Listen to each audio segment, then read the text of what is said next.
Hi అందరికీ. ఈరోజు afternoon లంచ్కి అయితే స్ప్రింగ్ ఆనియన్ చేశాను. చాలా ఇష్టం నాకు ఈ కాంబినేషన్తో. ఈవెన్ మా పిల్లలు కూడా బాగా తింటారు.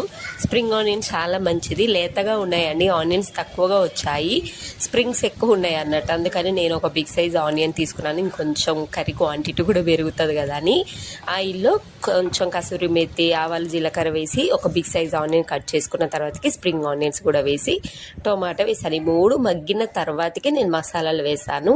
సో ఇంకా అల్లం వెల్లుల్లి పేస్ట్, కొంచెం జీరా పౌడర్, కొంచెం ధనియా పౌడర్, గరం మసాలా, లైట్గా కారము. పిల్లలు ఎలా తింటారో మేము కూడా అలానే తింటాము. ఇంకొంచెం కావాలంటే కారం ఎక్కువ వేసుకోండి.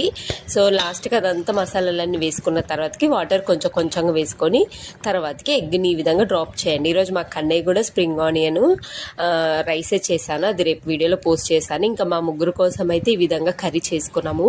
టేస్ట్ నిజంగా అండి చాలా బాగుంది. ఖచ్చితంగా ఈ స్టైల్లో ట్రై చేయండి. మా మిన్ను కూడా